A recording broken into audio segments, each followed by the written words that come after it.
But witness says blood tests to screen out the disease are on the horizon.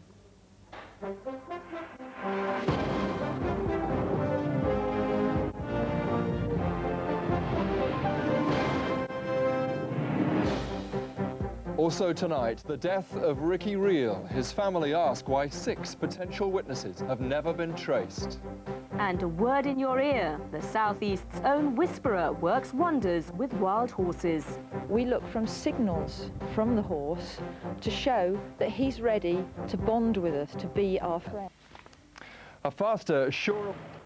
The family of the West London student Ricky Reel have attacked the Metropolitan Police over the revelation today that 6 potential witnesses to their son's death have not been traced.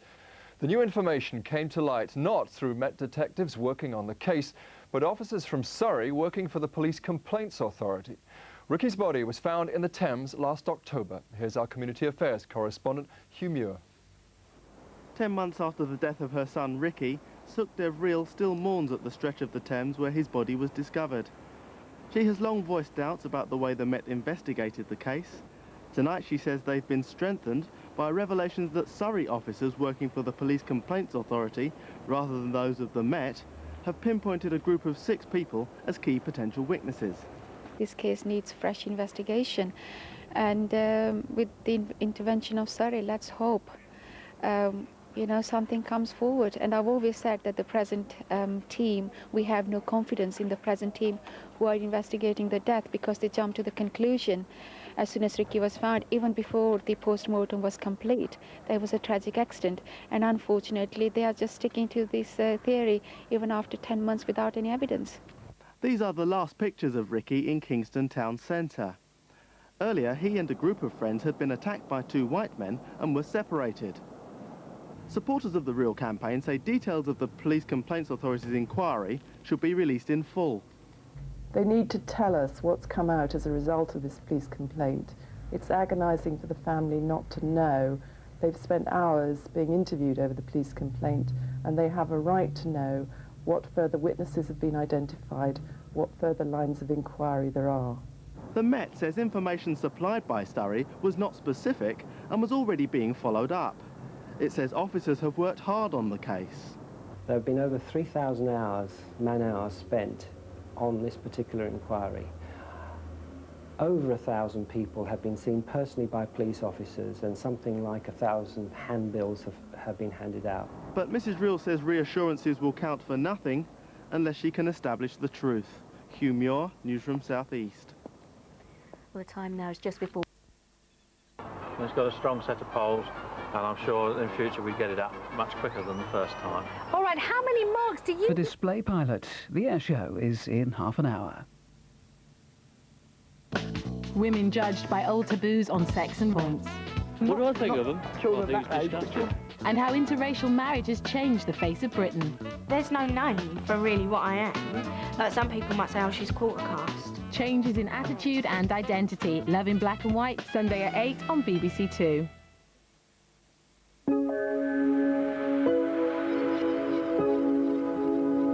Reporting on the mysterious death of an Asian student now on BBC Two, this week's East.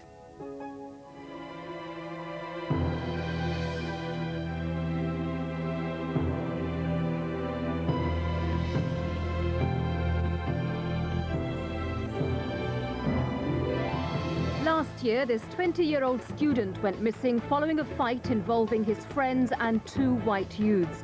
His body was recovered from the Thames a week later. Accident or murder? Tonight on East, the mysterious death of Lakvinder Reel. Ricky, as he was known to his family and friends, was a promising third-year computer science student at Brunel University. I like to remember Ricky as he was before he died. A caring person, generous, confident. Basically, he was a son any mother would be proud to have. Ricky went missing during a night out with 3 student friends. Shortly before, they'd been racially abused by 2 white youths. Oi! Packing! Man, she's thinking! Come on in, boy! Come on! A week later, police divers entered the river at the bottom of Downhall Road. They found Ricky's body within 7 minutes. What remains a mystery is how he came to be here. Did he come of his own accord, or was he forced? Detective Superintendent Bob Moffat is in charge of the investigation into Ricky's death. Well, the first thing we noticed when we took Ricky's body out of the river was that his fly buttons were undone. A special post-mortem took place, conducted by one of the most eminent pathologists in the country. And one of the things he found was that Ricky's bladder wasn't just full, it was distended. And Dr. Shepherd tells us that he would have had an urge to urinate.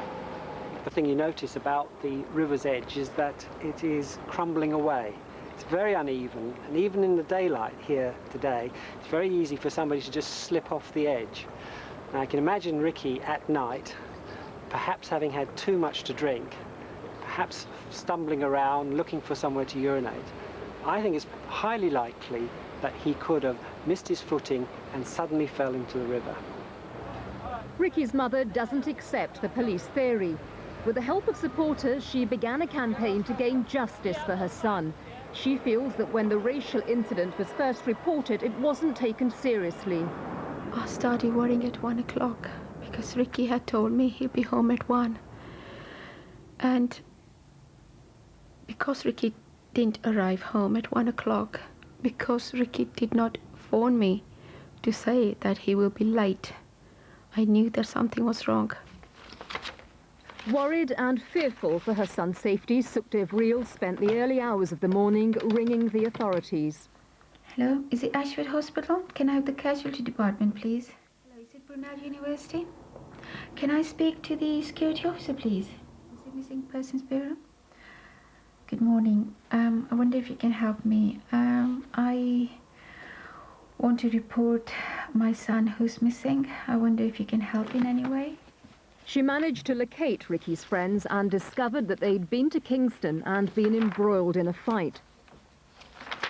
The police informed Sukhdev that as her son was over the age of 18, their guidelines on missing persons stated that they wouldn't be able to do anything for 24 hours. We could not wait for 24 hours because our son was missing. How could I just sit at home and wait for 24 hours for my son to come home? There was clearly a point here for the police to see that if there was a fight, 3 boys had come home, 1 hasn't. Surely there was something wrong somewhere. What really concerns me is the boys were there telling the police they were racially abused and attacked. Could the police take their statement? And there were we saying, our son's missing, could they take a statement, please? We were told, we were quoted the same guidelines, and we were told maybe our son doesn't want to come home, maybe as is very common in Asian culture, that he's got a girlfriend, which is not acceptable to the family. It would be proper for the police to point out that at the time of reporting that Ricky was over 18, and to ask questions about whether he could be with his girlfriend, perhaps. That is a sensible question. And as I said, if it was dealt with insensitively, then that is wrong. But they were just based on assumptions. I mean, why draw those assumptions? I think it's a perfectly natural question to ask if someone goes missing, if they could be with somebody else, and to ask a mother whether or not her son could possibly be with a girlfriend. If that's asked, I think that's perfectly proper. At one stage, I was told by the police not to disturb them. They had far more important cases to deal with than to worry about my son. Nothing happened for the first 24 hours. Nothing happened for the next 4 days. We were organizing our own search parties. We used to leave home at about 8 or 9 in the morning. I did not return home till about 3 in the morning the next day. All days were spent in Kingston, just wandering around.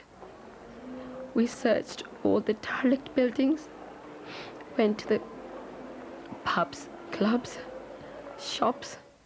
We even jumped into the industrial bins, trying to find out see if my son was dumped in there. There wasn't a place in Kingston we didn't search except for the river. To this day, Sukhdev still goes to Kingston in the hope that she may find answers to what happened to her son. My son was found drowned here. Oh, I remember this, Yeah, yes, yeah. I remember this. So we're just asking the police to carry out a proper investigation into his death. I'm his mother. Oh, right. We need to know what happened to Ricky. So maybe with this, yeah, we may do. Do you think they might open up the case again? That's what I'm hoping for. There have been over 3,000 hours, man-hours spent on this particular inquiry. Over 1,000 people have been seen personally by police officers, and something like 1,000 handbills have been handed out. And we continue to try and trace witnesses in this case. Dissatisfied with the police response, Sukhdev and the campaigners began their own investigation. It's being coordinated by Suresh Grover. This whole policing operation was ad hoc. They kept telling us that they would have 20 police officers on duty in the first week with leaflets giving to local people to see whether they could identify them. We were there when they said they would be there. There was nobody there.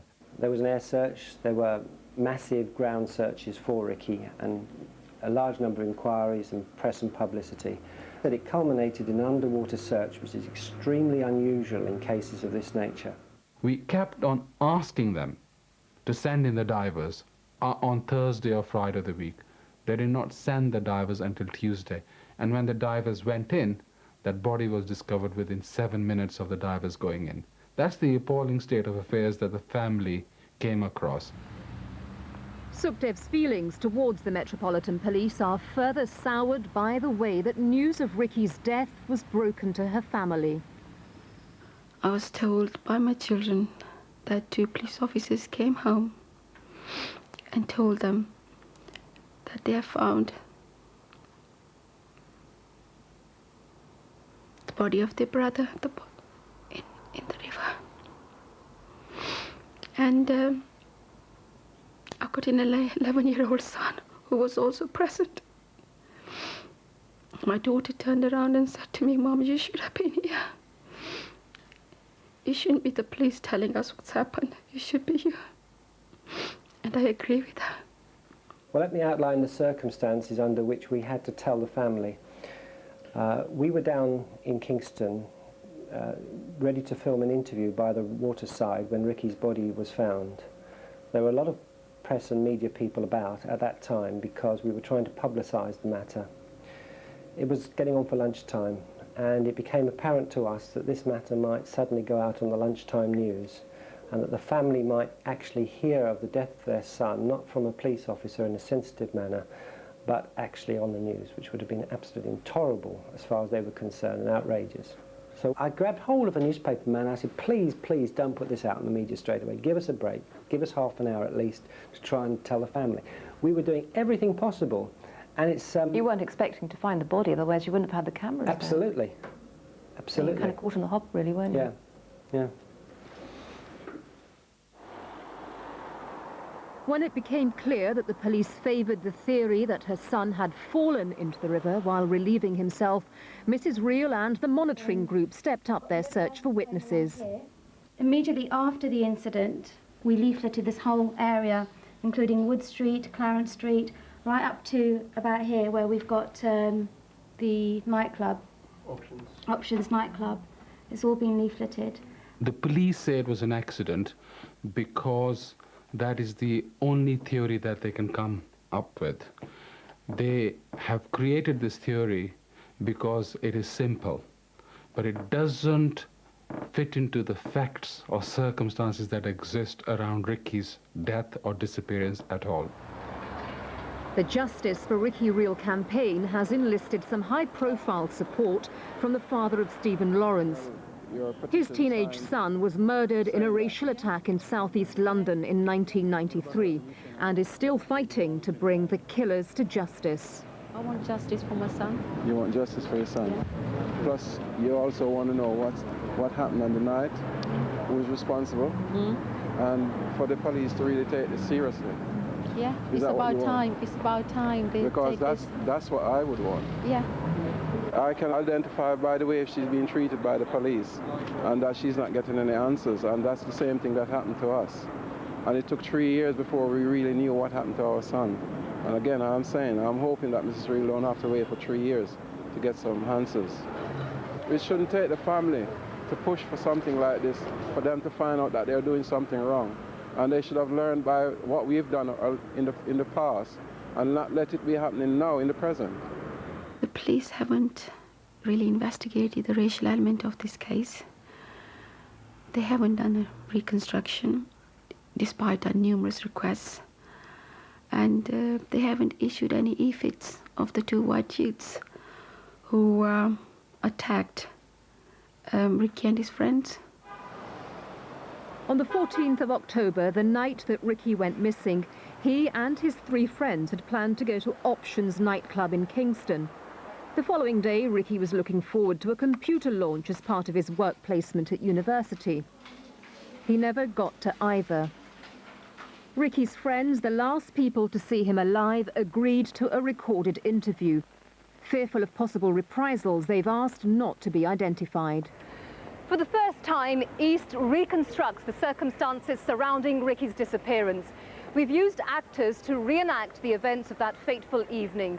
Their words are the actual words of the boys. We don't go clubbing all the time, so it's like the first after a whole summer holiday, and it was quite exciting to be going to a club again. Before Ricky knew about his work commitments the following day, he'd arranged for his friends to pick him up. The boys, who we've called Mange, Des and Bridge, first went to a supermarket to buy some alcohol for the night ahead.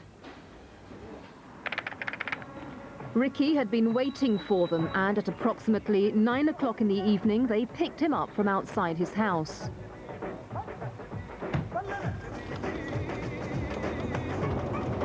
So where should we go? What do you mean where should we go? I'm telling you, we'll just go to Kingston. We've been there before. It's much easier. And Yeah, if we but go we to always town, go to the same place. I want to go somewhere else.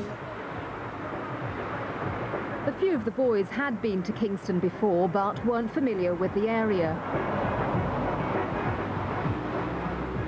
Realising that they were early for the nightclub and unsure of how to get there, they decided to park on Downhall Road. switched off my engine, put all the 4 windows down, had my sunroof open as well. I told everyone to, get out of the car basically, and everyone got their paper cups, and I started on the Budweisers while the other 3 lads started on their spirits. Cleaned the bottles. We were pouring Bacardi shots and just talking and having a good laugh. The music was playing, and once we finished the Bacardi bottle, we turned the music up slightly louder and, started dancing outside in the road. We were all dancing and merry, but at one point I noticed, and also Bridge noticed, that Ricky wasn't all that in with it, in with the crowd, Because I remember actually saying, "Come on, mate, cheer up, knock it back. Let's have a dance or whatever." And he was a bit reluctant. I didn't feel it was anything out of the ordinary, because normally he's pretty quiet anyway. He's not the sort of bloke that talks over another person. He's always a bit passive anyway, so, I thought it was normal. He was in the general spirit of things. At one point there was a police patrol car which passed us as well, and I thought, I'm the driver and everything, and I don't want to get into no trouble. So I just put the music down, and the police patrol slowly passed my car, saw what was going on, but they ignored it, and they just went by. Then after I saw them go, I just blasted the music up again, and everyone just carried on. It was a merry time, that's all it was, The 4 students were there for approximately an hour and a half. During that time, Mange and Des urinated on the wall opposite the car on several occasions. Ricky did the same on a fence next to the car. We were there a good 1.5 hours, and I was like, "Come on, guys, let's pack up now, time's running out. I think we should go in the damn club now. Just hurry up, will ya?" I was a bit cheesed off, saying, "Look, I didn't travel all them miles just to sit on a road and knock drinks back. I know you guys are merry, but let's head to the nightclub now." We walked past TGI Fridays and under this big bridge, and we carried on walking because we didn't have a clue where we were going. While we were under that bridge, that's when Ricky said, he wanted to go home. Des was up ahead of us, telling us to hurry up. And we stopped and we go to Ricky that, we'll only go for a little while, and then we'll go home. I sort of remember him saying that he had to be somewhere at 8:15 the next morning. And I was saying to him, don't worry, we've all got to get up tomorrow as well. We'll get home, don't worry, we'll leave early. But Ricky's debating it, and, so we're debating it all the time. So we go past a bus stop, and Ricky goes, "I know this bus, this bus goes to Heathrow. I can get home on this one." And I say to him, what are you coming all this way for? You know, there's no point when you're going home on your own without going to the club, you know. Don't worry, let's go in the club and we'll get out quickly. But he's quite persistent, saying, you know, no, I want to catch this bus. I can catch this one, you know, just let me catch this one. I was like trying to force Ricky not to go. And then I realised that these two white boys were looking at us.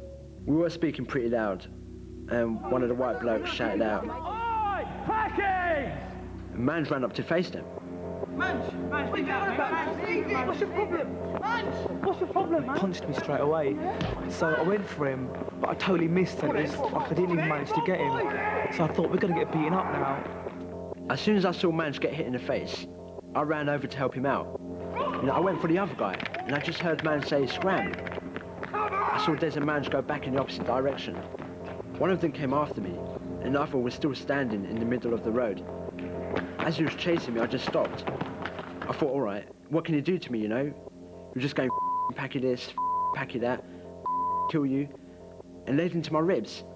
And the second punch just skimmed across my chin. Oi, come on! The other one shouted something. I don't know what he was shouting, and both of them ran off in the direction we came in from.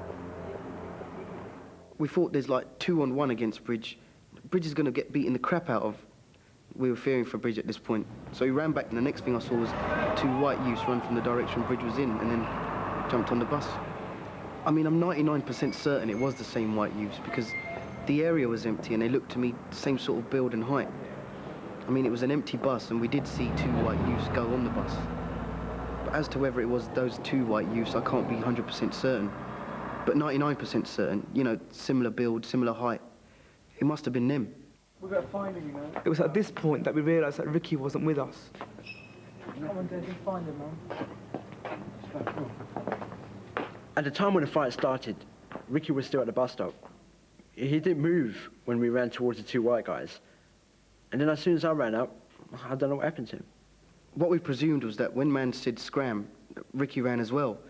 Everyone like ran in different directions, and it was only when we met up again that we realised, okay, which direction did Ricky go in? We were thinking, you know, well, he's caught the bus or something, because he was saying he's going to catch the bus, or he was still running, or hiding somewhere. Were Ricky's three friends ever suspects initially? One of the things that we had to consider was whether or not his three friends, perhaps involved in a prank, may have pushed or caused Ricky to fall into the water and then made up some sort of story. We had to investigate that and did investigate that intensively. Not only were statements taken from them, but each of the friends on several occasions were taken back to the scene and asked to walk through it. Ultimately, within a few days, we found a CCTV video which in fact corroborated what the friends said to us and in fact showed almost conclusively that their story was true and that they couldn't possibly have had any hand in what happened to Ricky. Mrs. Reel says that she first notified police about the CCTV cameras on Wood Street. What's your response to that? Well, she certainly brought it to our attention, but it certainly wasn't done before we already had that matter in hand. The CCTV footage identified by Mrs. Reel shows Ricky walking alone down Wood Street at 12:21 a.m., roughly around the same time as the fracas was going on between his friends and the two white youths. 6 minutes later, the three friends are seen passing the same camera. At 12:35 a.m., they return and head on towards the nightclub. The boys went to Options thinking that Ricky may have gone there.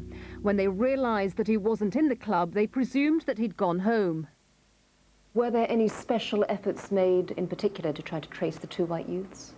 Of course. The difficulty that we had in tracing the white youths is this. The incident only lasted a short time. The boys involved in it had been drinking quite heavily. And of course their attention during the scuffle that took place was to protect themselves and not necessarily to closely observe their assailants. It's here on Wood Street that CCTV cameras captured the last known movements of Ricky and his three friends. Ricky's body was discovered approximately 400 yards from this spot. To date, there have been no witnesses to pinpoint Ricky's movements from here onwards. At 12:47 a.m., 12 minutes after the boys are last seen walking past the camera, a car pulls into Wood Street, an area where only buses are allowed. It edges forward and remains stationary for a few seconds. One person appears to get out of the car and another runs towards it. A bus passes and the vehicle reverses and moves off in the opposite direction. The occupants of the car have still not been found. Have you attempted to trace the drivers of that car? We've done our best, but the image itself is very, very fuzzy, and there's no way in which the car can be identified. We can't even tell what sort of make it is, so it's very difficult for us to proceed on that. So what do you think happened to Ricky? I think that what possibly happened was this. He walked back towards where his friends had left their car. I think he waited around for his friends for a short while, and when he didn't see them, he looked round for somewhere where he could discreetly urinate. He wasn't the sort of boy who would just pee in the middle of the road. I don't accept the police theory because he had phobia of open water. I know in my mind, in my heart, Ricky would never go near open water. How Ricky ended up in the river is a mystery to me. But I've known Ricky for 20 years. The police haven't. I've seen the state he gets to when he goes near open water. So Ricky didn't go there on his own free will. Now, why would an aquaphobic in their right mind go to a riverbank to relieve themselves, no matter how desperate they were? Well, I know something about aquaphobia because one of my sons had aquaphobia, and he doesn't recoil from things like rivers. He's perfectly able to cross bridges and go to the seaside. So, although people may have a fear of open water, it doesn't necessarily mean that they are precluded from going near them at all. An aquaphobic, if approaching a large area of open water, would experience severe physical symptoms and would always try to avoid those symptoms, and so would avoid in itself the area of water. It's the easiest and the best route they can take, that there is no way they would approach a large area of water unless they were absolutely forced to. The campaign quickly arranged for their own post-mortem on Ricky's body. Dr. Freddie Patel has considerable experience of dealing with river drownings. There is no significance in the fact that the fly buttons on Ricky Reel's trousers were undone. It's neither here or there.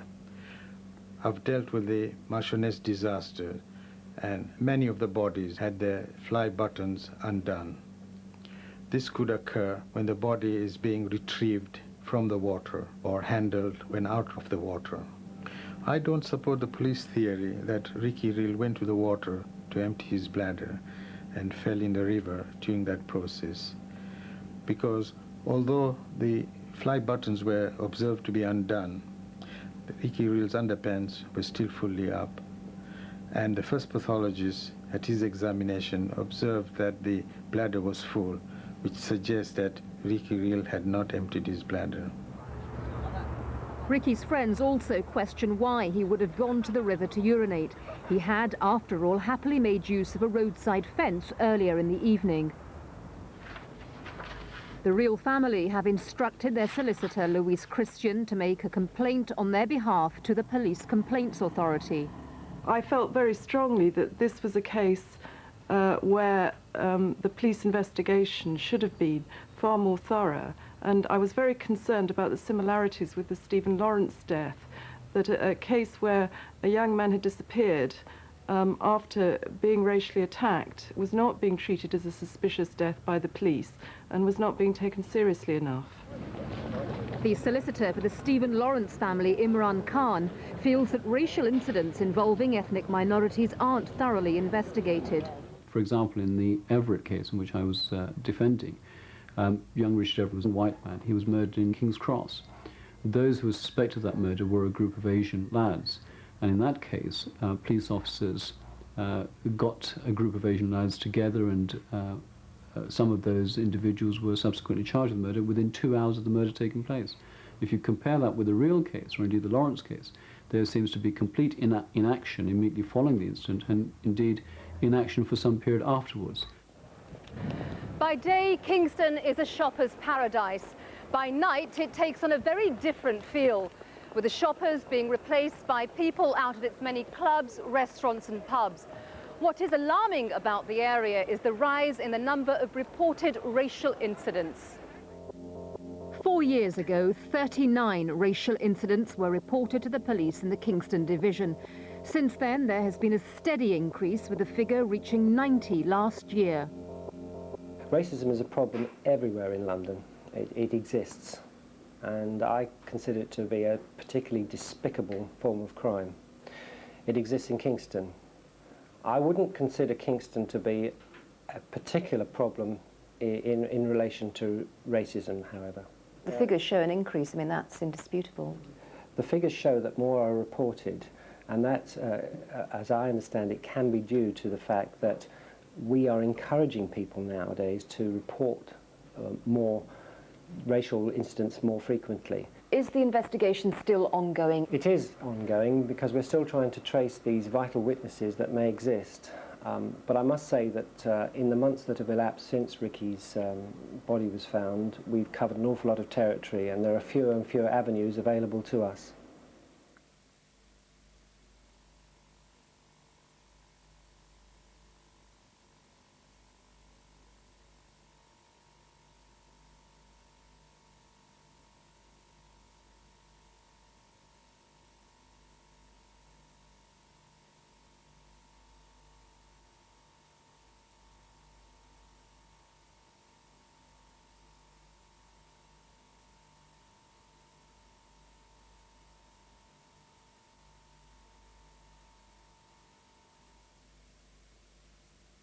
There are mornings when I don't even want to get up. Then I just get the courage. I say, well, I'll get up, get ready, go out. Maybe today is going to be the day for me. Maybe I'll find out how my son was killed. There hasn't been even one single day I've sat down and said, my son's dead. Because I refuse to believe my son is dead. I have to know how he died.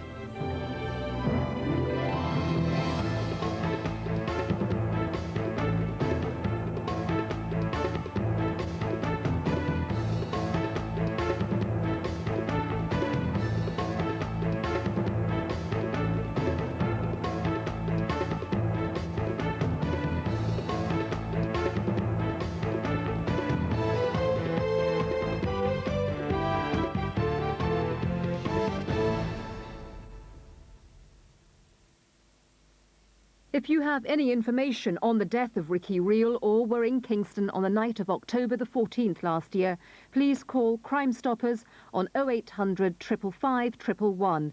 Your call is free and will be dealt with in the strictest confidence. Complaints Authority report which criticises the investigation into his death. Ricky Reel's family believe he died in a racist attack. The police say it was an accident. They went to Parliament hoping to find a sympathetic ear.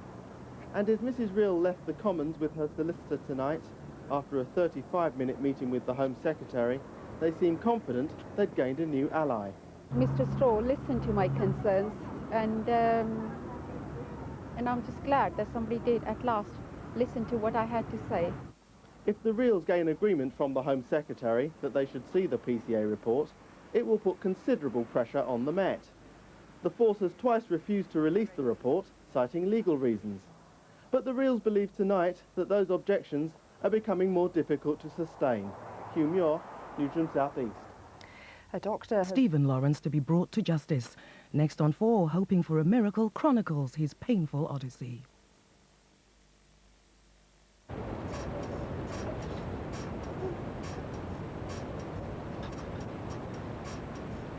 Lawrence is still hoping for a miracle.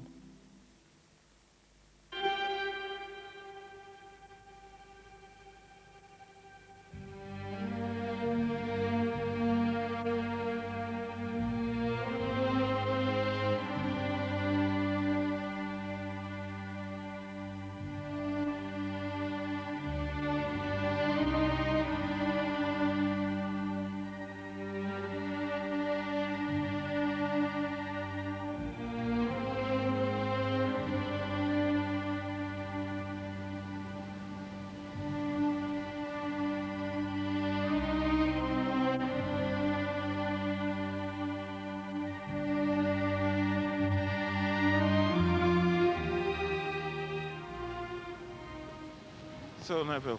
Hi. All right? Yes. How you doing? Okay, fine. I imagine that this park has got a special meaning for you. Yeah, when the children was younger, I used to bring them here every weekend on Sundays so they could go on the swings and ride a bicycle. So we used to be here quite often during holidays and things like that. Although I used to come to the park quite regular, the only thing that we used to take notice of in a way was the Greenwich Mean Time thing up the top there. I was privileged to go inside the Royal Naval College on the weekend, and I just started to see the tip of the iceberg of what this country has done to other countries, in the sense of being the mother country and kind of going all over the place and collecting artifacts and wealth and riches from other countries and bring it here. And for me, now that the people who these things have been taken away from is here, we should more or less have a better say in the whole country in a way. When I first started to write novels, I was inspired by the experiences of families just like the Lawrences. Stephen Lawrence has become the most famous black teenager ever to have lived in Britain. He's famous for having been murdered, and his story is about an ending rather than beginning. The ending of a journey which started when his parents came to Britain from Jamaica in the 60s. The system is set up just for one race, and it's continued to be like that. Like when time to leave school, you're encouraged into factory type work. So you were never encouraged to look in other avenues for careers and stuff. Black kids were sort of shoved down one route. And I knew that's not what I wanted. I applied for my own job, so I applied, in fact, I think I only applied in banks. And I eventually got a job working for NatWest. I used to work in a clearinghouse. So we didn't finish working until about 7. And to me, that wasn't the life that I wanted, to be taking my child to a childminder early in the morning, not seeing him. So when I left to have Stephen, I sort of resigned my job.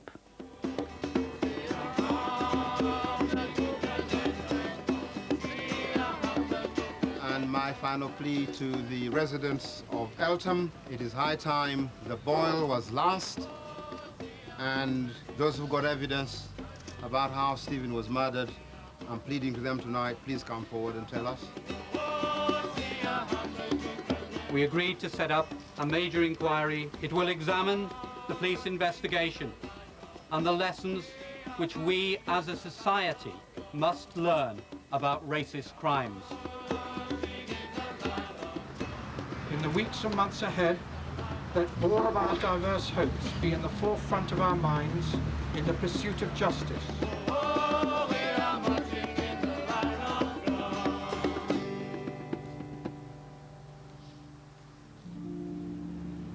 The Stephen Lawrence inquiry started in March last year in a government building in the Elephant and Castle.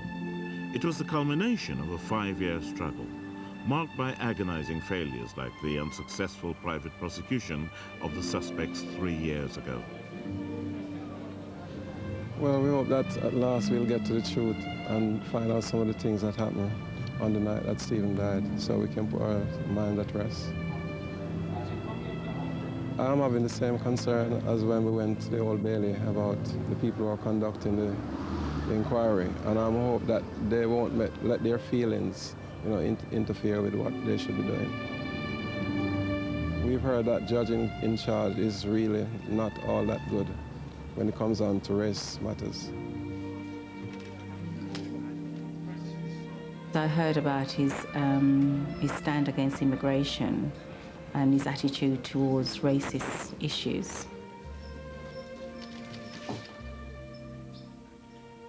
I have raised that back in July of last year when his name was put forward. There are concerns that have arisen, which the family will wish to put to the inquiry, and these will be dealt with before the inquiry proceeds. Is it just a question of sorting out what day Jack Straw can meet? Having fought so hard to get the inquiry, it might have seemed that the Lawrences were tempting fate by challenging its credentials before it started.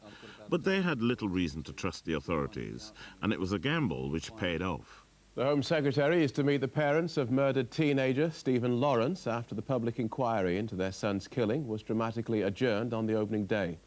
Jack Straw said tonight that he had complete confidence in the inquiry's chairman, Sir William Macpherson, following reports that his judicial record contained examples of racial insensitivity. Well, I think we're successful. We got what we wanted, was to get his assurance. And I think that's good enough for us. So we're going to leave it to run its course. He's more or less like, watch this space. You know, don't judge him by what he was judging by the end. And he definitely will be judged. They've set out the issues very clearly indeed. They've made a clear statement about the kind of offence that this was, namely a racist offence, and that there are lines of inquiry that definitely have to be seen, not only by the police, but by this chair as well. In all fairness, everybody must wait to see. I hope and believe that I have achieved a measure of confidence with Mr. and Mrs. Lawrence. Please excuse us. You're running out photograph.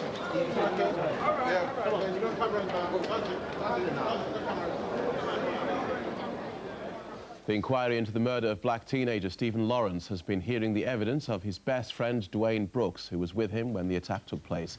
In statements read to the panel, he described his frustration as police seemed unwilling to act when he told them where Stephen's attackers had gone.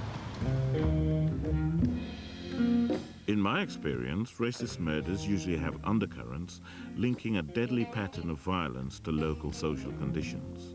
So we set out to survey the background of the suspects in the Lawrence murder with Jim O'Brien, a former trade unionist from South London, who'd agreed to help by exploring the district and forming his own opinions about the case.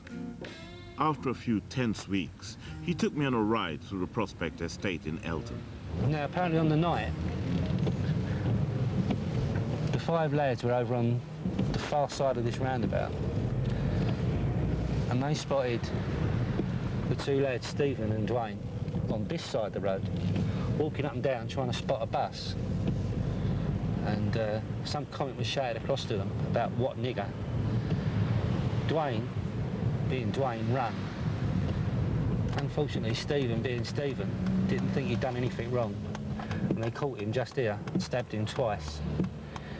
He then started to run up towards the bus stop, and unfortunately, with the injuries he received, he practically bled himself to death and died about 300 yards up there. Now, I've got an opinion that the Acorts and company were on this side of the road, and because of the way they were behaving, the 2 of them, walking backwards and forwards, they probably thought they were out flogging drugs on their patch. They ain't about to tolerate that. And I think that had a lot to do with it. The fact he was black, as far as these people are concerned, was just a nice bonus. Yeah, it was a race attack, but I think it was a bit more than that. A bit more than that. And it literally is their own patch. Because 4 of them live on this estate, known to the police, really struggled to find out who may have been involved. But it's also part of one of these sort of housing estates, it's almost like a bloody island. Surrounded by the A2 and major trunk roads. Oh, yeah. You know, they're trapped on it. Yeah. It's almost like being marooned. Now, on one occasion when I was doing a little tour around this, and I saw drugs being sold on the corner to young kids, 12, 14-year-olds. It was on this corner I saw drugs changing hands.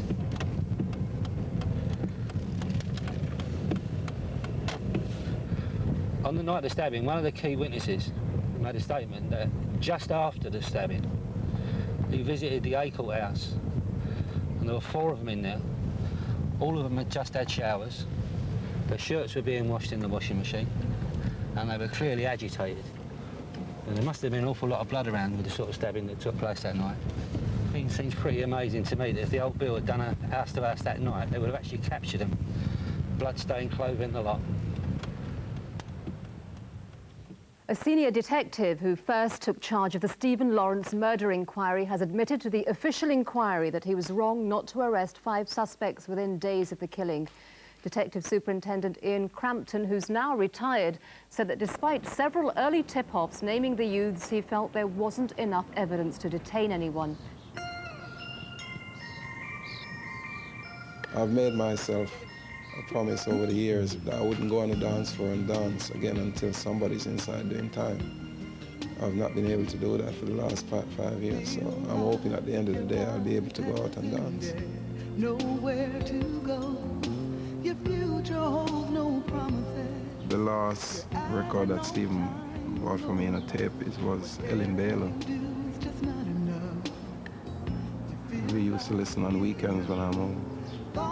So after his death, I kind of found it was very hard for me to start listening to some of the music that we used to share together. I know someone who's there. Slowly, I've managed to go back to it. That's one of the things which has kept me going. He's more than a friend, a true friend who will love you at all times. This wasn't the first thing I did. First thing I did was upholstering, but that was in Jamaica. So those jobs in the 1960s wasn't something that black people did. We always been told that it was a mother country. I didn't realize I would face any kind of racism or anything like that, because coming from a country where we haven't got any kind of racism in color-wise, I thought it would be the same like Jamaica. But when I came, I met up with this barrier about black people not doing certain jobs and all this kind of stuff. So I found it very difficult to handle at the time. And my feeling was that I had to put up with it because it was my country. I'm one of those people who don't force myself on anybody. If you don't like me, then tough. It's your good luck whether you like me or not. I'll just keep away from you. So it was this time when you came back, like in the mid-60s, that you met Doreen? Going down Southeast London, started doing homework as well, and eventually met up with Joy's, or Doreen's mom. She was a machinist as well. And by getting work for her and things, eventually went to sew in her house as well in the evenings after I finished work. And there I met Joy for the first time. What was she like as a person? I mean, you call her Joy, so... That's one of her names. So that's obviously how you remember her, right? Yeah, well, yeah. She's not dead. No, I mean, what I mean is... yeah, but what I mean is how you remember your early married life and your courtship and so on. Yeah, yeah. I mean, it's interesting you use the word joy, you know? Yeah, well, that was her, what we call that nickname, Joy. You don't mention Neville. Because most of the time when the kids was growing up, it's always just been me. Never worked long hours. So most of their input would have come from me. You know, where education was concerned, would have come from me. I would have done all that. I was there with them in the evenings. Neville's not there. When I was in America, I watched a program about families who go through things like we've gone through, and they're saying something like 90% of families split up. You know, it's like people blame each other for the situation that they're in. Things sometimes get out of hand. You know, we've had problems and still having problems, but I'm trying to see if there's any way I can stop my marriage breaking up.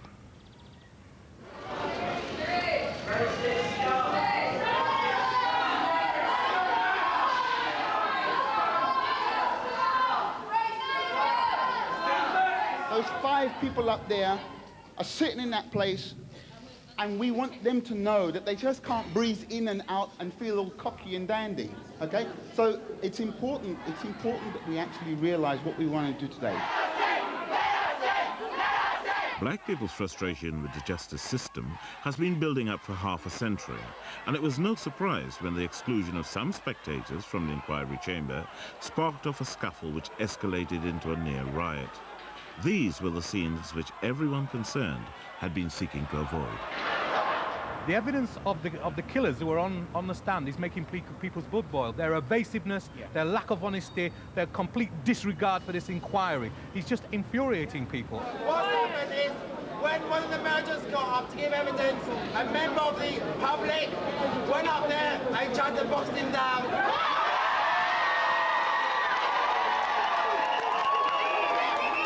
then what happened? The police raced in there and sprayed everyone.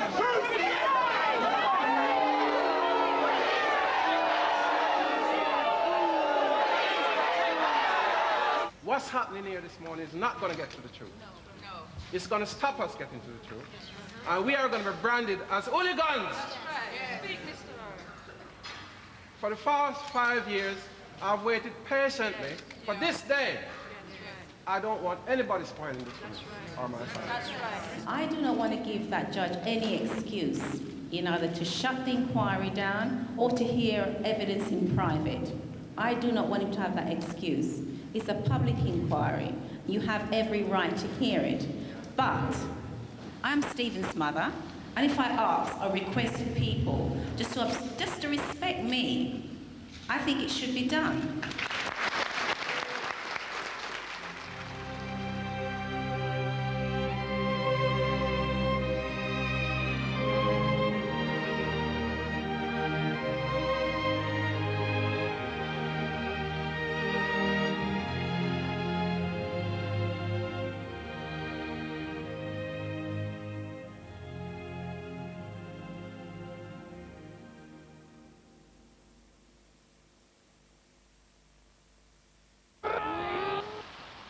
And sometimes you see the farce of the police investigation. Let's just take one example. One man walked into the police station. They've called him James Grant. He says the Acorn brothers are responsible. They call themselves the Craze, he said, and to join their gang, you have to stab someone. He says Norris, a member of the gang, also stabbed Stacey Benfield. He says Thompson, who was convicted of killing Rohit Dugal, was also a gang member. And he says someone called Lee, a white guy, had a bag placed over his head by two of the suspects, who then stabbed him in the arms and legs to torture him. This man walked into the police station within 24 hours of the murder. Much of his evidence was corroborated, yet no arrest took place until a fortnight later. In fact, Norris turns out to be a very lucky man, very well connected, very well connected.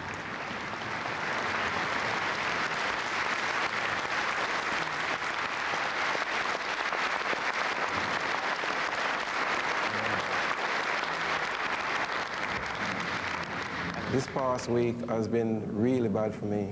It's very hard to sit there and listen to it actually being said that it did happen.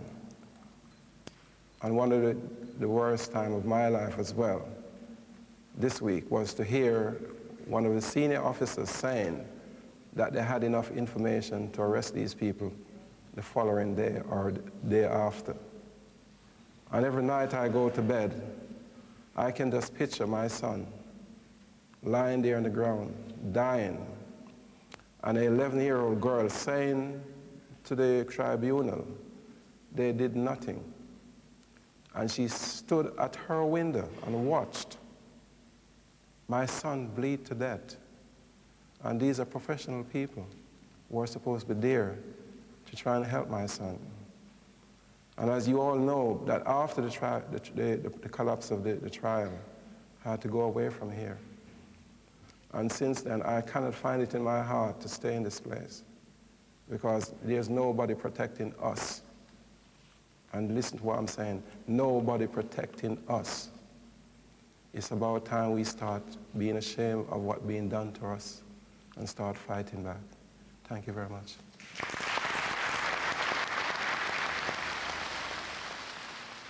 The incompetence is achingly familiar.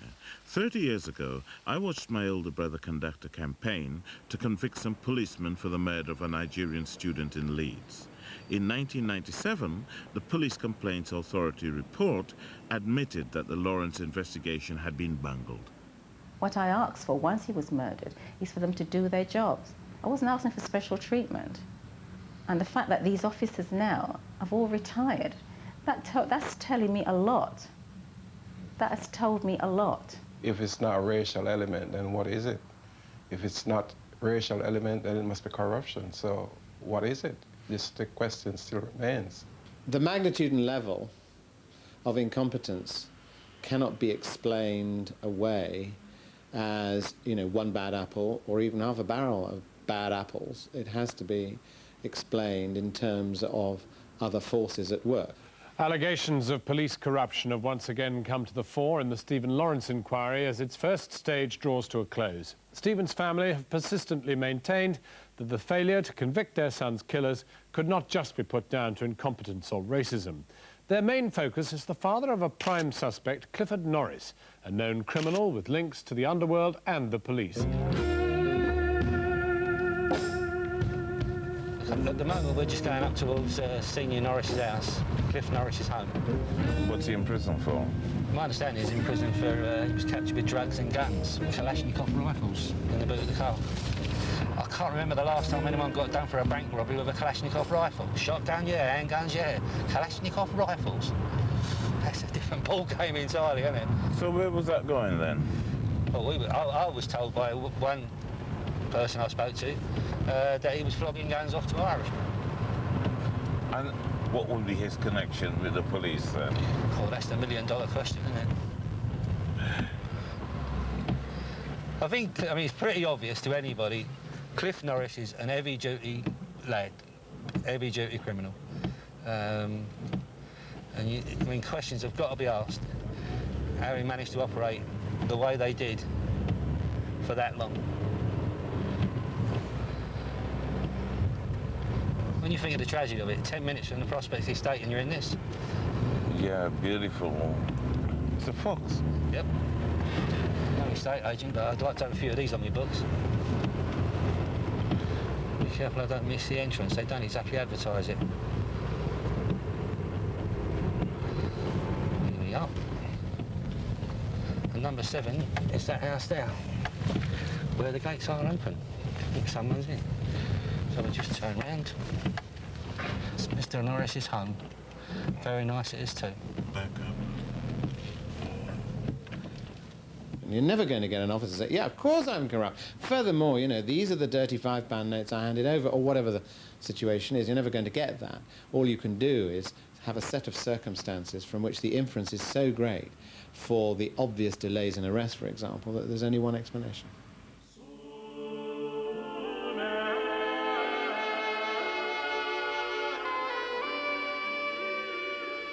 In Cardiff, Neville met Marcus Walters and Francesca Borg, mixed-race students who were suing the South Wales Police for false arrest, false imprisonment and malicious prosecution, claims which the police deny, and which are subject to an awaited police complaints authority report. In August 1997, a gang of skinheads attacked them in the City Road. Marcus had to entrust his 5-year-old sister to a total stranger while they tried to escape. Fortunately for them, the incident was captured on closed-circuit TV, which shows them being pursued by 6 white men, 2 of whom are now known to have been previously convicted for violence. Eventually, they managed to flag down a police car. I said to him, my 5-year-old sister has gone missing. She's never been out of my care or her parents' care. Yes. And we don't know where she is. Could you please help us find her? And that was his duty. He made out that was his duty, to find her, return there, and we will find her. It's at this point here that we stop behind the police car. And on the video, they see me cross the road. Yes. I go straight across the road, in which she calls me back. Now, I believe if he wouldn't have called me back, I could have gone in there, discovered she's not there again. Yes. Came back and have gone. Yeah. Skinheads started coming down the road. We just said, lock your doors and I'll protect you, and which we did, you know, we stayed in the car. But then he just stood there while all the skinheads come around the car. So then we like, he wasn't doing nothing, so we actually reversed back down City Road. And then the one threw a bicycle at the car. Yeah, but let me be clear here. These are 2 police officers. There was 3. 3 police. 2 in one car and the one that we stopped. Yeah. And actually standing there and watching people attacking you. Standing there, watched it. And they watched him smash the window. I was terrified, I was petrified for my own safety. Yes. As I left the car, And this time I defended myself, which I believe is right. Yeah. And it was at this stage a police officer ran across and apprehended me with another skinhead trying to help him, who he related to, who he called by a first name. So that makes me feel, obviously they're friends. I gave myself up to him, laid on the floor, allowed him to handcuff me, pick me up from the floor by my throat. When I was upright, he proceeded to strangle me. It was then a police officer come over, ran across and said, arrest him. The skinhead was punching me and kicking me, while this police officer was saying, stay in the car. Now, she's supposed to be helping me, but she wasn't doing nothing. So I gradually stepped across the 2 seats and got the driver's side. And by then, about 3 or 4 skinheads actually come towards me and attacked me. And therefore, I just basically ran through the middle of them and then stood behind and they chased me around a couple of cars which were parked behind here. I'm saying, look, where the victims, there's a baby girl missing. And then a police officer approached me, wrestled me to the floor with another skinhead. While I was laying on the floor, another police officer come over and then sprayed me with CS gas. I tried rubbing my eyes because my hands would be on my back handcuffed. I was putting my shoulders onto my face, but then I was cutting my face because it was all glass on my t-shirt. And I was screaming to the police, you know, I need some fresh air. And they were just saying, well, it's your own f***ing fault, and closing the door, just slamming the door back in my face. When you were taken to the station, the police officers found it very hard to accept the fact that you've never been involved with the police before. And they had the cheek to tell my family that it would have happened sooner or later anyway. Yeah. If you decide to fight this case, it's going to be a long one. And they're not going to make it very easy for you, especially you're going up against the police. You got to start making noises of what you want from now, publicly. And you're going to need the backing of your community, both black and white, not just black people. You need both communities backing you. The police should stop making excuses and accept the black community's complaints about racism, according to the man leading the Stephen Lawrence inquiry. Sir William Macpherson said he hoped the public inquiry following the failure to convict anyone would mark a watershed in race relations in Britain. If you are to have the community reassured, then major decisions have to be taken. And if it means, in this case, that the Commissioner resigns over this particular over this particular case, then he must do. The jeers and taunts of a hostile crowd were levelled squarely at Britain's most senior police officer. Sir Paul Condon told the inquiry he deeply regretted not bringing Stephen's murderers to justice, and he personally apologised to Mr. and Mrs. Lawrence. The only way that this country could ever get the trust of the whole community, which include the black community, is to get rid of every single police officer that they have now and start all over again.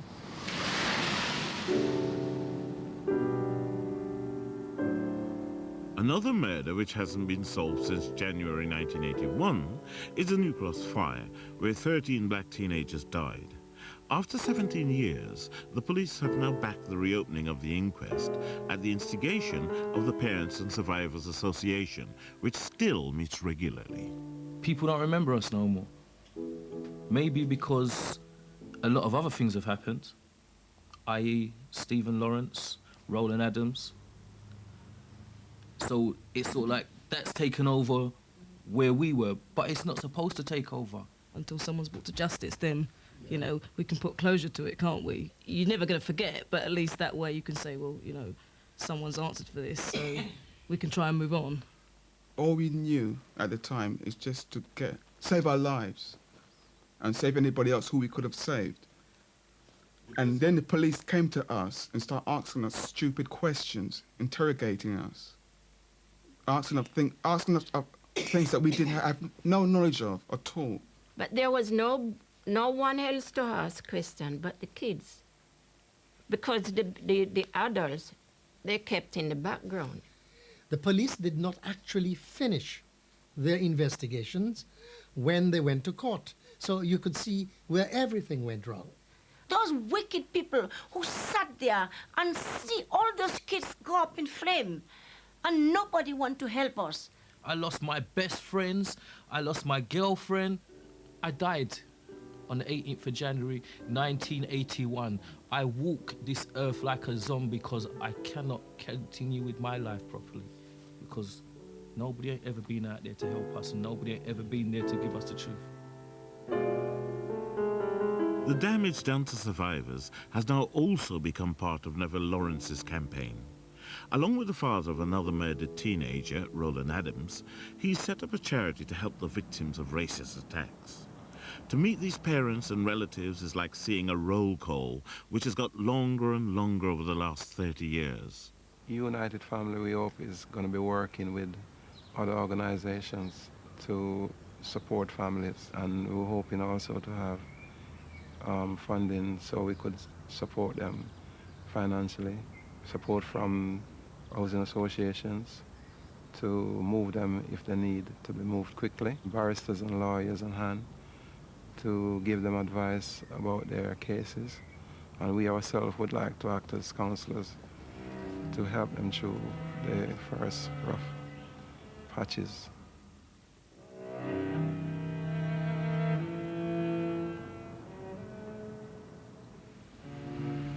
It's very unusual for Ricky to go out and not return. Even on that particular day, he phoned to say, "Mom, buses are running late, I'm at the bus station." Ricky's friends who were out that night were telling the police officer in my house that while they were in Kingston, they were attacked by 2 white youths. And at Kingston police station, they said, "Well, your son's over 18, maybe he doesn't want to come home. Maybe he's got a girlfriend who's not acceptable to the family." And then he winked and he said, "Maybe he's got a boyfriend." Right. We were there saying, "Look, our son's not home, we are concerned," and they didn't want to know. So we were physically going into buses, restaurants, we were going into the Paladin bins, trying to find out if somebody had dumped Ricky there. Where would the police then?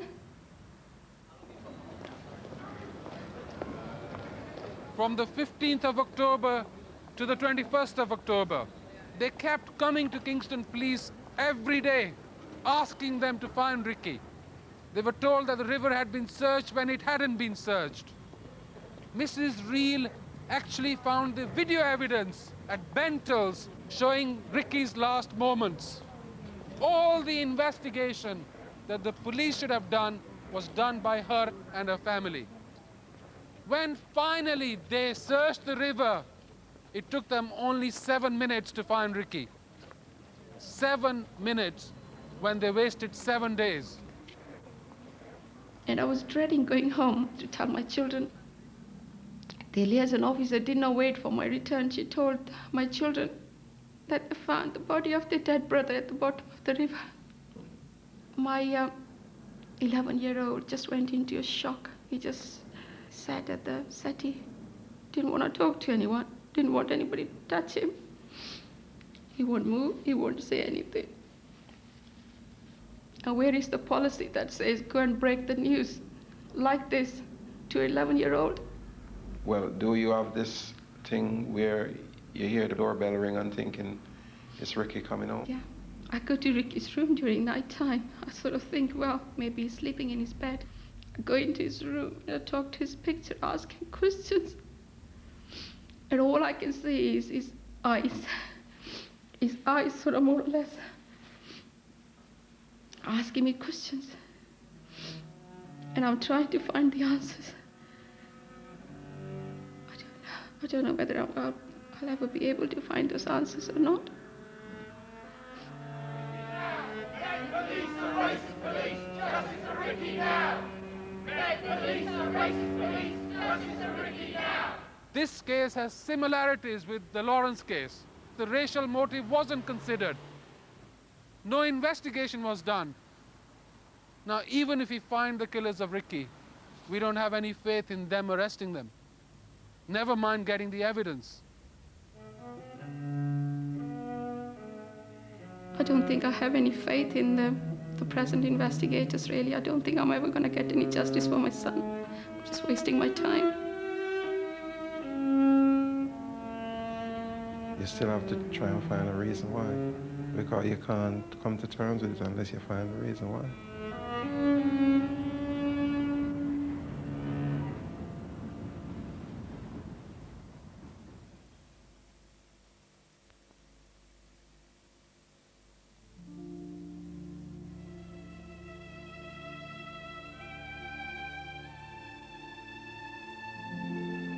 Last autumn, the Stephen Lawrence inquiry left the Elephant and Castle to seek out other experiences around Britain. There were public meetings in all these places where the inquiry team met the local police and communities. The stated aim was to assemble positive recommendations for the future investigation and prosecution of racially motivated crime. Yesterday I was in Bristol, and one of the senior officers down in Bristol came up to me and said, "Thank you very much, Mr. Lawrence, for what you're doing. Because at last, people are starting to recognize the problem. For so long it's been hidden. Now it's out in the open and we can begin to tackle it." The Chief Constable of Greater Manchester Police has admitted his force is inherently racist. Speaking at the Stephen Lawrence inquiry, which has moved to Manchester, David Wilmot said he believed society in general was racist and the police are no exception. GMP, therefore, has institutionalised racism. Some of it is not of the overt type, it's that which has been internalised by individuals, and it is our responsibility and duty to try and make sure that A, that's eradicated, and B, that it doesn't interfere with the discharge of our responsibilities to the community. It's the admission of institutional racism which the Metropolitan Police Commissioner refused to make at the Stephen Lawrence inquiry, despite pressure from the judge and his advisers. This is an issue which Neville Lawrence is attempting to address at source by talking to audiences of young people from trainee social workers in Brixton to public school students in Dorset. I can identify with you children in the audience because my son was around the same age. And somebody said to me the other day, "Why are you still doing this? Your son is dead, you know, you can't bring him back." And then I said to them, there's youngsters out there, and I want them to understand what's happening with my family like mine. We have almost an indigenous division unless we are prepared, you are prepared, you're the next generation, you are the generation who can do something about it, provided you carry it with you every day. You cannot afford to turn your back on what has been happening. And the government, the state, whatever you want to call them, have decided that there isn't a case to answer. And we believe there's a case to answer because our son was so brutally killed and somebody is responsible for his death. In this case, the police didn't carry out house-to-house inquiries until 14 hours after the murder. That's really, quite frankly, not good enough. What would you consider a just punishment for the murderers of your son, in your eyes? Well, the just punishment for my son would be for them to go to prison because, as we all know, there's no more capital punishment. So, as I already said, it would make me feel the way I really want to feel, but at least I'd know that somebody is serving time for doing something wrong.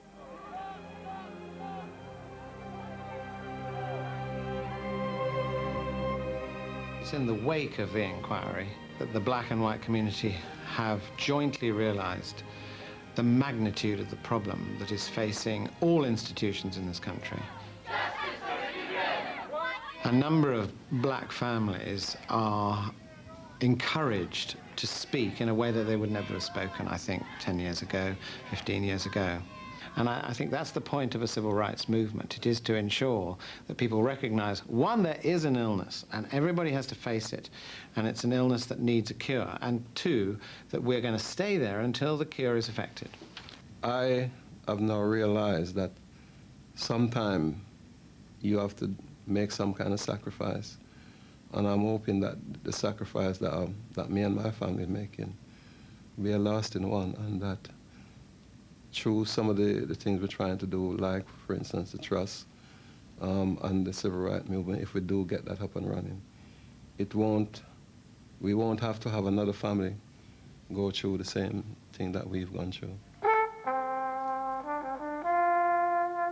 The story which Doreen was telling of Stephen, I'd heard and lived with hundreds of times in South Africa. None of us could have imagined the impact which this struggle for justice would have made in all corners of our society, now documented in history. I can't think of any two people in the whole kingdom I admire more than those. I think they're wonderful people, and they've set a wonderful example to others. The sorrow of Stephen's death has been immortalized by Turner Prize winner Chris O'Feely in his painting No Woman to Cry. A cynic might say that all this public support is mere window dressing, that underneath, black people are still the outlaws of law and order. But the launch of the Stephen Lawrence Trust symbolizes the way the Lawrence's campaign has lent new vigor to the drive for equal opportunity. Stephen and Neville came to visit us at home, and I think that Neville wanted to just see just who Stephen was going to be working with. And I remember speaking with him and noting the pride that he took in Stephen's desire to become an architect. Subsequently, Stephen worked with us, and it has been said that he showed great promise, and it is very, very true, and it's something that really needs to be emphasized. And I believe that he would have gone on to have been a very good architect. Stephen's dream was to become an architect. His brief experience of working in an architect firm was one that he held dear. I see the Trust as achieving Stephen's ambition through the young people who will apply for support. For me, education is the key to life riches, and the Trust will provide this. And it will help enable those who have ambition but lack the resources to achieve what Stephen has been denied. When Israel was in Egypt's land, let my people go. Oppressed so hard they could not stand. Let my people go. Go down, Moses, way down in Egypt's land. Tell old Pharaoh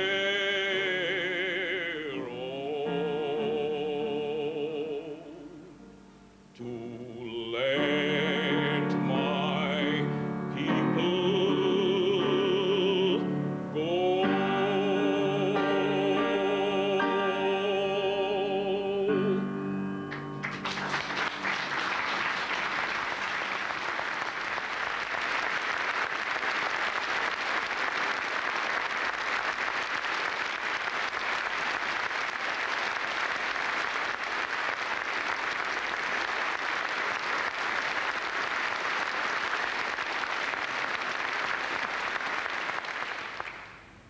This let me cast my mind about 5 years back when I first came here, just to give leaflets to the delegates to take back to their constituency. And at one stage I felt like getting up and running through these doors because there were so many people, and I thought that they wouldn't have the time to listen to what I had to say, what I was wrong. And when I came up on the stage, you could hear a penny drop. And I'm here today to say thank you.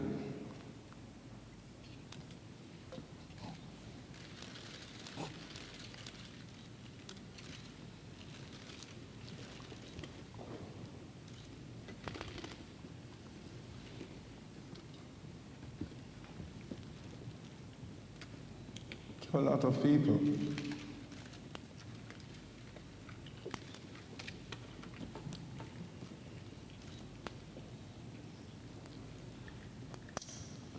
And I'm looking at one special lady, in the glasses, who said to us at Scarborough we should come here because we knew that this fight was going to be a very long one. At the time, the government wasn't interested. When I started doing this, I didn't say I'm fighting for all the black children. I said I'm fighting for all the children because we are in a society.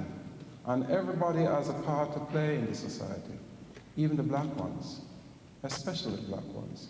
They have to prove themselves 10 times over before they can reach where they want to go. So again, we've launched this trust. This is one more phase in saying, I'm not going to be fogged off by people. This is trying to help the youngsters. I'm asking for your support to make this into something so strong that every time a child, whether black or white, is on the street, they will remember the name of my son. And I can see what's happening. At the end of the day, I don't think anybody is going to be prosecuted or anybody is going to do any time for the death of my son. And that's the worst thing I can ever face, because every time I think of the situation, to know that these people are allowed to get away with this in a country like this, with the force that we have, it pains me. And I'm just hoping for a miracle. Thank you very much for listening to me.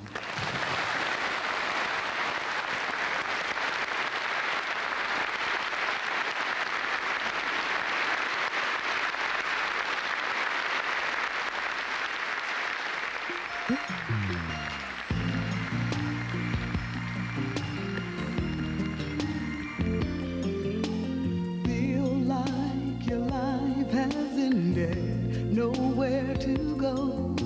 Your future holds no promises. You're at an all-time low. Whatever you do is just not enough. You feel like giving up. Thoughts of cashing in all in. Every situation is a nowhere. I think to black people, he's proven him to be a beacon. He actually shown us the way, that he has what he's showing, what he's doing. So look, we can't sit back and do nothing. It's important actually we stand up and be counted, and we can see the agony that he's gone through, his family's gone through. A lot of us take a lot of pride in what he's done. It's very, very significant for the black community in general. I think a lot of them are looking at it very closely, seeing Neville as a role model, really, and with a bit of hope for the future for all black youngsters. Why is it when a black person is murdered that no one is yet brought to justice? And I think if everyone in Britain is going to have confidence in the justice system, we have to get down to why we haven't yet got justice for Stephen Lawrence. And I hope that inquiry will be able to answer some of those questions. I feel that not enough is being done to stop these kind of racial attacks on our black children. And I feel that if Stephen Lawrence was white, all of us would have been sewn up by now. If the inquiry delivers what it should do from what we think, then that'll be a vindication of the family's stance over that period of time. And it'll be quite clear that there will be perhaps on the first steps towards actually some kind of justice in this country for black people who are victims of racist crimes. The murder of Stephen Lawrence, therefore, cannot go unchallenged. We know that racism is alive and well in Britain. We know that racism and xenophobia is alive and well in the world today. How are your children coping? I think Georgina is the one who's coped better than anybody else. She's kind of, because she was quite young at the time. She didn't realize what was really happening until later on. And she was the one who kept us going in a way, because she dealt with it easier than us. And still Stuart hasn't dealt with it yet. And Joy, Doreen, as you might know, she hasn't dealt with it yet. And because you can't deal with it until you start talking about it. And she don't want to talk about it. So it's still more or less, in a way, like you'd say, a denial in a way. That things is not really what it is. It's like waking up one morning and realizing that, you know, like I said, you know, you're listening to the door and think it's Stephen coming in.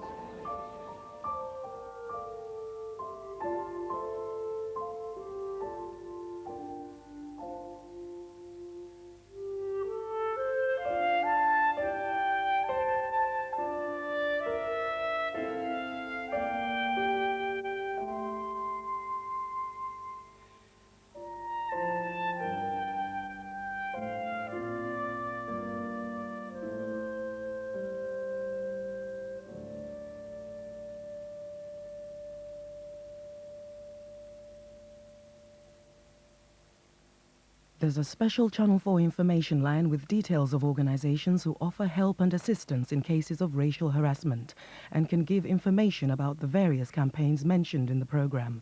Call 08